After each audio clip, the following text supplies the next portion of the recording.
బృందావనం అని ఒక చిన్న అడవి ఉంది. పశువులకు హితమైనది, క్రూర మృగాలు ఎక్కువగా సంచరించేటువంటి ప్రాంతం కాదు. ఆ అడవులు కొంగ్రొత్తగా ఎప్పుడూ మెరిసిపోతూ ఉంటాయి. అందువల్ల ఒకటి, మన ప్రదేశంలోనేమో మన పిల్లల మీద ఎక్కడ లేని ఉత్పాతాలు కనిపిస్తున్నాయి. అందులో మనకి చాలా ఇష్టమైన శ్రీకృష్ణుడి మీదే ఉత్పాతాలన్నీ కల్పిస్తున్నాయి. నేను చెప్పబోయేటువంటి ప్రాంతంలో ఇలాంటివేమీ లేవు అని అనిపిస్తోంది. ఆ ప్రాంతం బాగుంది కాబట్టి ఈ రెండు హేతువులు ఉన్నాయి కాబట్టి ఈ రోజే బయలుదేరదాం, ఇప్పుడే బయలుదేరదాం, ప్రయాణ సన్నాహాలు వెంటనే చేసేద్దాం.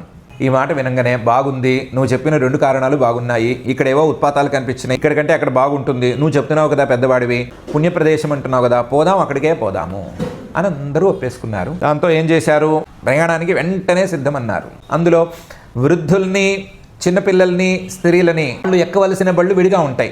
గూడు బళ్ళు అంటారు కదా, కాస్త ఆచ్ఛాదన ఉండేటట్టుగా ఉండే బళ్ళు, వాటిని ఎక్కిచ్చారు. వాళ్లకు ఉపయోగించేటువంటి సాధనాలన్నిటినీ కూడా బళ్ళకి ఎక్కిచ్చారు. మిగతా వయసులో ఉండేటువంటి వాళ్ళందరూ మిగిలారు, గోపాలకులు. వాళ్ళు మాత్రం ధనుర్బాణాలను పట్టుకుని ఈ గోధనాన్ని, స్త్రీధనాన్ని, బాలధనాన్ని, అలాగే అన్నిటికంటే పరమ ఇష్టమైనటువంటి కృష్ణధనాన్ని రక్షించుకుంటూ వెళ్ళాలి కదా. అందుకని వాళ్ళు మాత్రం ధనుర్బాలాన్ని ఎత్తి పట్టుకుని మహావీరులల్లే కాపలా కాసుకుంటూ నడిచారు.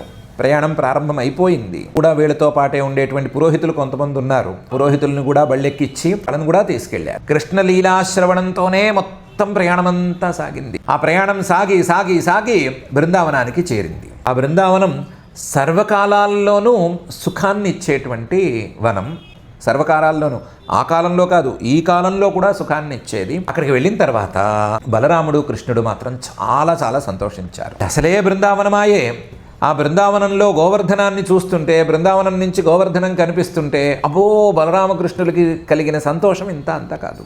అక్కడ యమునా నది పారుతూ ఉన్నదాయే, ఆ యమునా నది తాలూకు తీరాలని చూస్తుంటే, ఆ ఇసుక మేట వేసిన ప్రాంతాలని కానీ వాటిని కానీ చూస్తుంటే అబ్బో వీళ్ళకి ఎంత సంతోషం కలిగిందో లెక్కలేదు.